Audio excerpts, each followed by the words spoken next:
Bah écoutez, merci déjà infiniment, Swiss Movie, Adrien, d'avoir cette occasion de répondre à vos questions. Donc nous sommes au Beau Rivage, dans le cadre d'une rencontre at My Table Co, de sa programmation Mastermind Set in Switzerland. Ça fait depuis 2022 qu'on a commencé ces rencontres. On est en moyenne 50, 60, des fois 150 inscrits. On a cette programmation environ tous les 2 mois et en fait cet agenda événementiel s'inscrit dans ce que j'appelle la catalyse en intelligence relationnelle et écosystémique, c'est-à-dire comment pour votre entreprise ou votre organisation, nous parvenons à réunir des décideurs, des professionnels de toutes les générations, ça c'est vraiment au cœur de notre ADN, issus de divers backgrounds, pour pouvoir finalement provoquer ou susciter des conversations, bâtir des ponts, non seulement entre les seniors et les juniors, mais aussi entre les divers corps de métier. C'est très important pour notre économie locale que les professionnels puissent se rencontrer et pas seulement je dirais, dans leur entre-soi. Donc on ne va pas réunir que des avocats ou que des ingénieurs ou que des profs d'école, mais vraiment essayer d'amener une émulsion qui est justement diversifiée. Donc ça a commencé, si on revient tout en arrière, même en 2008, je le dis avec l'accent belge parce que j'ai des origines belges. J'ai été plusieurs fois au chômage et l'une des dernières fois, j'avais pris des cours que beaucoup de nos auditeurs ou les personnes qui vont visionner cette interview se rappelleront sans doute. Des cours qui nous apprennent finalement à adresser le marché caché de l'emploi. Je le dis exprès parce que je crois qu'on est dans une période socio-économique qui est quand même pas si simple pour beaucoup d'entre nous.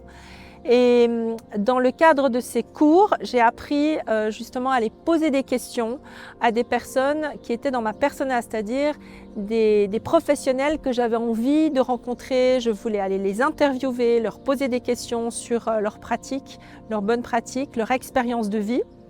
Et au fond, il y a tout un cycle de vie qui s'est mis en route assez naturellement, puisque cette enquête de marché, entre guillemets, je l'ai commencé en réunissant déjà quelques jeunes. Ça pouvait être des jeunes de l'EHL, des jeunes de l'université, de l'EPFL, qui m'avaient d'ailleurs répondu qu'ils voulaient rencontrer des gens qui avaient une vraie expérience et pas seulement académique ou théorique.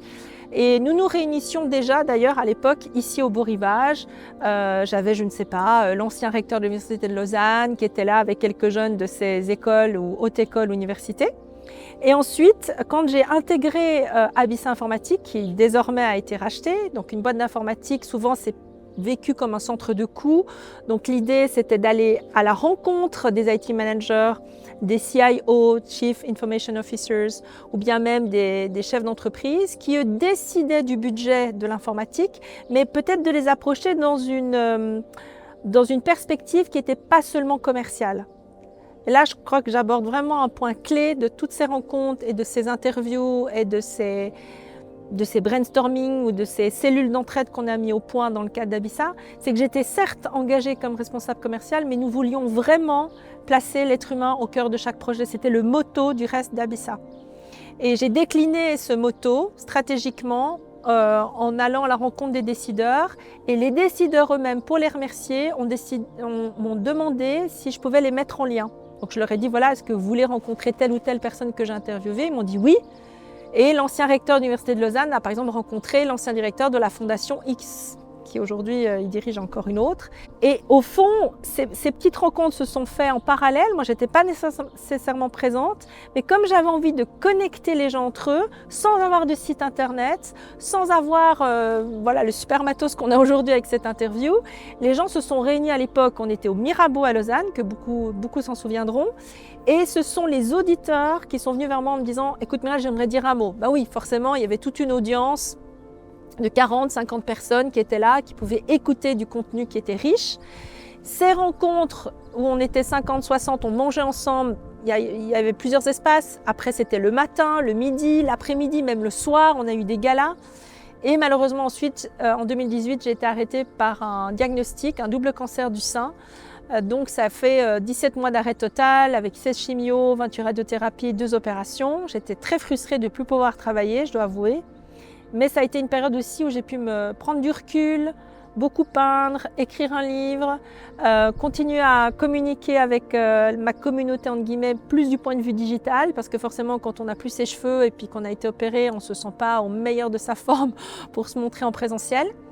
Et puis, ni une ni deux, quand j'étais enfin sortie d'affaires, guérie, je me réjouissais de retravailler. Et en 2020, malheureusement, il y a eu le Covid qui a frappé aux portes, donc j'étais un peu arrêtée quand même dans mon élan, d'autant plus qu'on m'a coupé la tête dans le cadre du rachat de cette PME. Ce n'était pas du tout le fait de mon ancien patron avec qui on a gardé un super contact, qui m'a permis en plus de créer une fondation, suite à justement à toute cette émulsion très positive entre les juniors et les seniors, entre les professionnels. Mais voilà, donc j'ai été arrêtée, j'ai voulu retrouver du travail en 2020, c'était difficile en pleine crise sanitaire, donc je me suis installée comme indépendante. Et au fond, ma marque At My Table & Co a repris le flambeau de ces rencontres un peu plus tard, en fait en 2022, parce que je ne voulais pas forcément faire de l'ombre à mon ancien premier bébé qui était la fondation.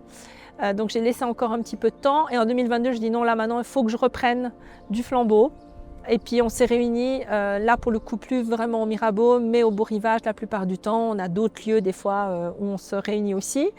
Et je dois dire que voilà, une session comme ce matin, d'ailleurs Adrien était présent, beaucoup d'émotions, beaucoup d'anecdotes du quotidien qui sont des expériences vraiment pratiques et je pense qu'ils peuvent être encourageantes, inspirantes pour beaucoup des gens qui étaient dans l'audience. Et dans l'audience, on a aussi quelques pépites. Alors chacun est une pépite, chacun est unique, mais c'est vrai qu'on a, on a vraiment des profils de très haut niveau et puis des gens aussi qui sont en recherche d'emploi et qui ont envie d'adresser le marché par un autre biais que la sempiternelle candidature. Je vais envoyer mon CV sur JobHub ou LinkedIn, moi-même ayant été 4 fois au chômage, ben voilà.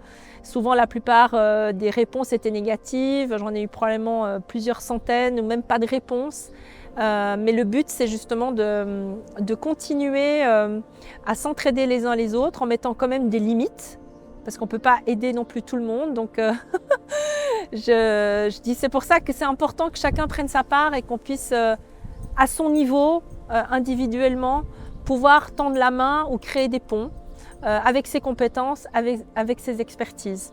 Et donc cette spécialité, cette expertise s'appelle la catalyse en intelligence relationnelle, est vraiment basée sur les mises en lien. Et ensuite les mises en lien qui se font en bilatéral ou en tripartite, ça devient des plus gros groupes. On se rassemble et puis c'est un peu une boule de neige, hein, parce que vous lancez même un caillou dans la mare, ça fait des rayons concentriques. Et aujourd'hui, on a la chance d'avoir 2 équipes de tournage. On a aussi Marie-Élise ou Petar Mitrovic qui vient faire des photos. Donc chacun peut apporter un petit peu sa petite pierre à l'édifice, sans évidemment qu'on dérange non plus les clients ici au Beau Rivage, bien entendu. Alors, c'est vrai qu'on a fait le choix, puisque vous avez souvent dans les corporates ou les PME beaucoup de réunions, on appelle ça un peu le syndrome de la réunionnite aiguë, je crois.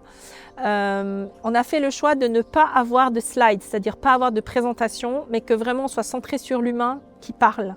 Donc que ce soit un André Schneider qui a dirigé à l'époque une grande organisation qui aujourd'hui est chairman au World Climate Foundation, que ce soit peut-être un indépendant qui est certes moins connu, on donne le même temps de parole, à moins que ce soit un invité d'honneur. Alors là, évidemment, on va lui donner un peu plus de temps de parole, mais il n'y a pas de présentation. Comme ça, le contenu est vraiment centré sur la parole et pas sur les documents, etc., qui chargent des fois un peu mentalement, surtout qu'on est quand même dans une période de vie où les gens voilà, ont leurs difficultés, parfois il y a pas mal d'anxiété, beaucoup d'incertitudes sur le marché. Donc on veut quelque chose qui soit vraiment centré sur la parole des co-orateurs. Ils sont 5, 7, voire 10 dans une matinale. Cet après-midi, on va réenchaîner à 15 h avec 5 orateurs et oratrices. Donc voilà, les personnes arrivent à 9 h, ils sont accueillis par un café. Ensuite, on a les orations, les tribunes publiques, comme on les appelle. Et puis là, on a eu un très beau temps d'échange. Moi, je déteste réseauter pour réseauter. Je ne me vois pas du tout aller distribuer mes cartes, courir, diluer mon énergie. Donc, je préfère organiser nos propres rencontres. Là, il y en a eu, je ne sais pas, quand même plusieurs centaines, j'imagine, depuis 2008. Ce qui nous permet vraiment de pouvoir aussi personnaliser l'approche, pour certains de mes clients qui ont envie d'avoir une tribune publique, qu'ils aient la maîtrise aussi de la liste, qu'ils puissent recontacter les gens qui étaient présents et pas qu'ils viennent comme ça en mode consommation. On veut vraiment des relations qui soient le plus authentiques. Business évidemment, entrepreneurial aussi, mais pas que. Je pense qu'on ne peut pas développer de business quand il y a, quand il y a des conflits, hein, il n'y a qu'à voir en ce moment. J'ai envie d'un terreau où il y a une convivialité, une paix, de la joie si possible. Et puis évidemment que les gens, quand on les interroge sur leur parcours, ils vont partager certaines anecdotes qui sont très émouvantes, comme ça a été le cas effectivement ce matin. On a effectivement le 5 septembre, le 12 septembre et le 31 octobre. Notamment le 5 septembre, j'aimerais mentionner la venue du colonel Gérald Vernet qui avait développé le dernier plan stratégique de défense pour toute la Suisse, qui s'est occupé de très gros projets. Je ne vais pas les citer là à la caméra, mais venez l'écouter parce qu'il va nous sensibiliser à tout ce qui est problématique cybersécurité. Et nous aurons aussi le privilège le 12 septembre d'avoir Chantal Bert, qui est notre ancienne présidente du comité stratégique senior, qui était rattachée à la fondation qu'on avait cofondée avec mon ancien patron René, qui nous a accompagnés dès la première heure, qui m'avait introduit très gentiment Xavier Comtesse, qui est fondateur des Swiss Next, comme vous le savez sans doute, et le fondateur aussi des premiers think tanks comme Avenir Suisse. Nous aurons aussi le 31 octobre une plénière qui me tient beaucoup à cœur parce que j'avais envie qu'on célèbre la vie, puisque le titre de mon livre, c'est Hymne à la vie après tout ce qu'on a passé. L'année passée, de nouveau, j'ai eu 2 opérations en 1 mois et demi de narcose et on m'a enlevé la poitrine en fait le fin octobre. Au milieu de ces 2 narcoses, malheureusement, ma belle-mère est décédée. Donc on a tous des épreuves et des difficultés. Mais ce que moi j'ai envie de célébrer, c'est justement la résilience, l'art de la résilience, le fait qu'on est vivant, et d'être vivant, c'est déjà un énorme cadeau. De pouvoir se lever le matin et de se dire on est dans un pays quand même qui est en paix, nous sommes en santé et il y a plein de choses à développer dans vos dons, vos vocations qui vont être utiles pour la société. Donc venez, inscrivez-vous 31 octobre, sinon le 5, le 12 septembre de cette année. Moi, je crois que même si vous ne venez pas forcément pour des objectifs business ou entrepreneuriaux, que vous soyez jeune entrepreneur ou plus senior dans votre maturité, j'ai eu beaucoup de retours de gens qui sont venus, même ma maman qui a 80 ans vient et elle en retire toujours quelque chose. Donc en fait, il faut venir avec qui vous êtes. On est dans une société qui est très axée sur la performance, sur le faire. Venez avec qui vous êtes. Et en fait, dans ce chemin itératif, il va y avoir des petites graines qui vont être semées, qui vont vous édifier, vous construire. Mon mari, suite à la dernière rencontre le 28 mars, aujourd'hui on est le 16 mai et entre deux, en 15 jours, il s'est installé comme indépendant. Il a déjà 3 ou 4 clients. Voilà, il y a eu une sorte de catalyse chez lui qui s'est faite, je pense, en rencontrant les uns et les autres. C'est un exemple proche, là, évidemment, mais je pense que si vous posez la question aux gens qui viennent dans ces rencontres fidèlement, ils vous diront tous, voilà ce que j'en ai retiré. Et c'est pas seulement commercial ou entrepreneurial, mais c'est en fait un peu comme une école de vie organique.